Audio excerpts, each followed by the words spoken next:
Hello guys, welcome to our channel. তো guys, আজ এই ভিডিওতে আমরা কথা বলবো Kerala Blasters FC versus Mohun Bagan super giant match preview নিয়ে। এর পাশাপাশি কেরালা ব্লাস্টার্স এফসির স্টার স্ট্রাইকার দিমিত্রিয়স ডিয়ামান্টেকস, মোহনবাগানে অলরেডি দিমিত্রি পেত্রাতস রয়েছে, আরও এক দিমিত্রিকে নিয়ে এসে বড় চমক। এর পাশাপাশি জনি কাউকোকে কনফার্ম করে নিল। তো বেশ কিছু ইম্পর্টেন্ট আপডেট রয়েছে, মোহনবাগান নিয়ে বেশ কিছু ট্রান্সফার আপডেট রয়েছে, সব কিছু তোমাদেরকে আজকের এই ভিডিওতে বিস্তারিত জানিয়ে দেবো। তো ফ্রেন্ডস, চলো আজকের ভিডিও শুরু করা যাক। ভিডিও শুরু করার আগে চ্যানেলে যারা প্রথমবার এসেছো এবং সাবস্ক্রাইব করোনি তারা অবশ্যই সাবস্ক্রাইব করে দিও, পাশের বেল নোটিফিকেশনটিকে অল প্রেস করে দিও, তাহলে পরবর্তী ফুটবল রিলেটেড যে সমস্ত আপডেট তোমরা একদমই মিস করবে না। তো ফ্রেন্ডস, চলো আজকের ভিডিও শুরু করা যাক।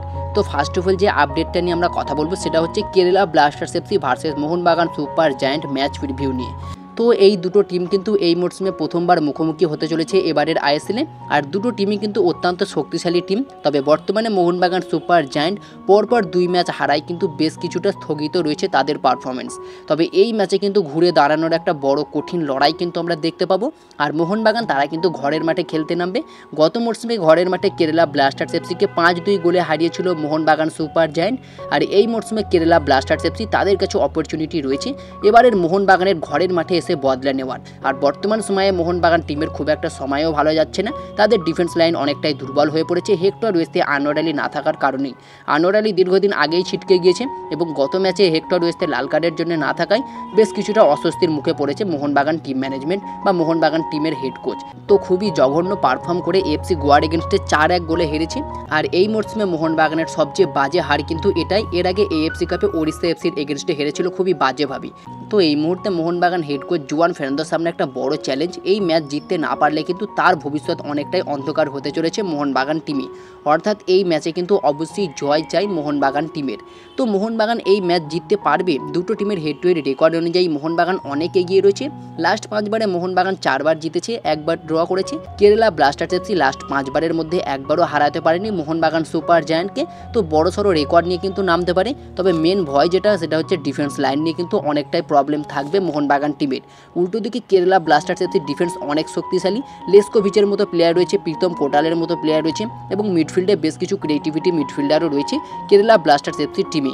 এছাড়াও আপফ্রন্টে কোয়ামে পেপড়ার, দিমিত্রিয়স ডিয়ামান্টেকস, রাহুল কেপির মতো ইয়ংস্টার প্লেয়ার রয়েছে। তো বেশ কিছু অ্যাডভান্টেজ কিন্তু থাকছে কেরালা ব্লাস্টার্স এফসি টিমের কাছে। উল্টো দিকে মোহনবাগানের কাছে থাকছে না লিস্টন কোলাসোর মতো প্লেয়ার, যার ফলে বাঁ দিক থেকে কোনো গতি বা কোনো আক্রমণই আমরা দেখতে পাবো না। গত ম্যাচে লিস্টনের পরিবর্তে সুভাশিস বোসকে দেখেছিলাম, তবে খুব একটা ইফেক্টিভ ফেলতে পারেনি ওই পজিশনে। মেবি এই ম্যাচে কিন্তু অবশ্যই পরিবর্তন হতে চলেছে, লিস্টন কোলাসোর পরিবর্তে কিয়ান অথবা সাহালকে খেলানো হতে পারে।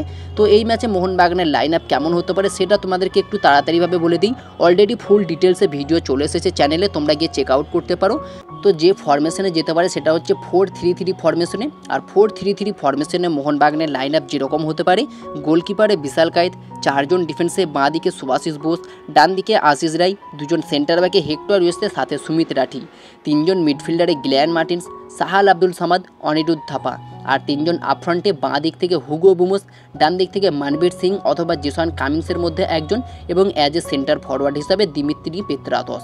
তো এই লাইন আপ নিয়েই কিন্তু কেরালা ব্লাস্টার্স এফসির এগেনস্টে হোম ম্যাচ খেলতে যাচ্ছে মোহনবাগান সুপার জায়ান্ট। আর এই ম্যাচটা কিন্তু কতটা ইম্পর্টেন্ট তোমরা অবশ্যই বুঝতে পারছো।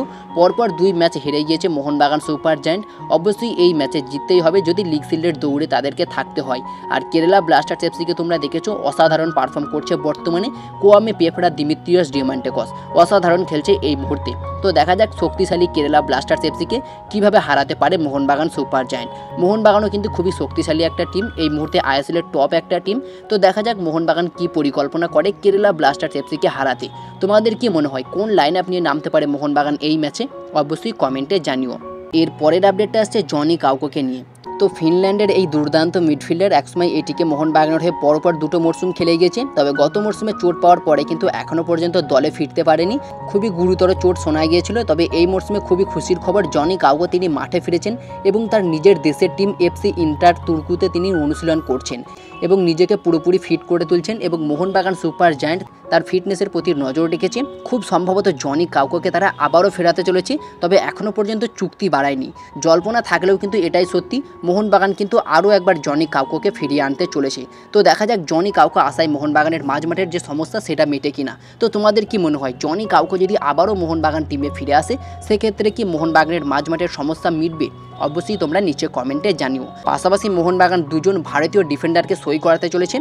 একজন হচ্ছেন চিংলেস্তানা সিং, যিনি বর্তমানে হায়দ্রাবাদ এফসির হয়ে খেলছেন। আর চিংলেস্তানা সিংকে নিয়ে যদি কথা বলা যায়, তিনি একজন 27 বছর বয়সী ইন্ডিয়ান সেন্টার ব্যাকের পাশাপাশি লেফট ব্যাক এবং রাইট ব্যাক পজিশনে খেলে থাকেন। বর্তমান মার্কেট ভ্যালু 2 কোটি টাকা। হায়দ্রাবাদ এফসি থেকে মোহনবাগান সুপার জায়ান্ট ট্রান্সফার ফি দিয়ে কিন্তু এই চিংলেস্তানাকে দলে নিতে চাইছে আনোয়ার আলীর প্রপার ব্যাকআপ হিসাবে। তো যদি এই চিংলেস্তানাকে মোহনবাগান সই করাতে পারে সেক্ষেত্রে অনেক বেটার হতে পারে। পুরো ডিফেন্স লাইন জুড়ে খেলতে পারে এই চিংলেস্তানা সিং। তাকে কিন্তু যে কোনো পজিশনে ইউজ করতে পারে, কখনো লেফট ব্যাক, কখনো রাইট ব্যাক, কখনো সেন্টার ব্যাক, মানে যে কোনো পজিশনে ইউজ করা যেতে পারে এই চিংলেস্তানা সিংকে। তো দেখা যাক মোহনবাগান এই ডিলটা ডান করতে পারে কি। তবে খুবই মুখিয়ে রয়েছে মোহনবাগান সুপার জায়ান্ট এই চিংলেস্তানাকে দলে নেওয়ার ক্ষেত্রে। এই মরশুমের শুরুতেই তাকে একবার নেওয়ার ট্রাই করেছিল, তবে সেই ক্ষেত্রে তারা সাকসেস পায়নি। তো দেখা যাক আরও একবার কিন্তু তাকে নেওয়ার জন্য ট্রাই করছে মোহনবাগান টিম ম্যানেজমেন্ট। তো যদি সব কিছু ঠিকঠাক হয়ে যায় অবশ্যই আমরা জানুয়ারি ট্রান্সফার উইন্ডোতে চিংলেস্তানা সিংকে আনোয়ার আলীর প্রপার ব্যাকআপ হিসাবে মোহনবাগান টিমে সই করতে দেখতে পারি।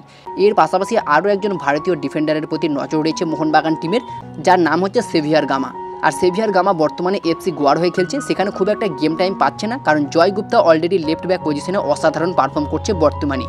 আর যদি সেভিয়ার গামাকে নিয়ে কথা বলা যায়, তিনি একজন 26 বছর বয়সী ইন্ডিয়ান লেফট ব্যাক, বর্তমান মার্কেট ভ্যালু 80 লাখ টাকা। তো এফসি গোয়া থেকে তাকেও কিন্তু টার্গেট করেছে Mohun Bagan team management. FC Goa থেকে কিন্তু এই সেভিয়ার গামা এবং হায়দ্রাবাদ এফসি থেকে চিংলেস্তানা সিং দুজনের মধ্যে একজনকে তারা কিন্তু দলে নিতে পারে, বর্তমানে যেমনটা আপডেট বেরিয়ে এসেছে। তো দেখা যাক পরবর্তীতে কি কনফার্ম আপডেট আসে এই দুই ভারতীয় ডিফেন্ডারকে নিয়ে। পাশাপাশি Kerala Blasters FC star striker Dimitrios Diamantakos. তো এই দিমিত্রিয়াস ডিয়ামেন্টেকস একজন গ্রিসের স্ট্রাইকার, আর তাকে নিয়ে যদি কথা বলা যায় তিনি একজন গ্রিসের সেন্টার ফরওয়ার্ডের পাশাপাশি অ্যাটাকিং মিডফিল্ডে খেলে থাকেন। বর্তমান মার্কেট ভ্যালু 4.8 কোটি টাকা। বর্তমানে কেরালা ব্লাস্টার্স এফসির হয়ে অসাধারণ পারফর্ম করছে। 9 ম্যাচে 6টা গোল এবং 2টো অ্যাসিস্ট করে টপ স্কোরারের তালিকায় রয়েছেন তিনি। খুবই অসাধারণ একজন প্লেয়ার এই দিমিত্রিয়াস ডিয়ামেন্টেকস। তবে বর্তমানে একটা বড়সড় জল্পনার সৃষ্টি হয়েছে, দিমিত্রিয়াস ডিয়ামেন্টেকস কি মোহনবাগানে আসছে।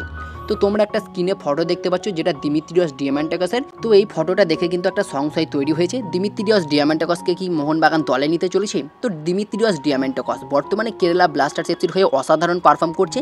আর কেরালা ব্লাস্টার্স এফসির একজন প্রপার বক্স স্ট্রাইকার কিন্তু এই দিমিত্রিয়াস ডিয়ামেন্টেকস, তাকে কোনো মতেই ছাড়বে না ব্লাস্টার্স বাহিনী। তো এটা একদম একটা ফেক রিমোট। দিমিত্রিয়াস ডিয়ামেন্টেকসকে কোনো রকম অফার করেনি মোহনবাগান সুপার জায়ান্ট। তারা কিন্তু সেন্ট্রাল কোস্ট মেরিনার্সের একজন নতুন স্ট্রাইকার ব্রাজিলিয়ান ফরওয়ার্ড মার্কো তুলিওকে কিন্তু অফার করেছে, তাকে দলে নিয়ে আসার ট্রাই করছে।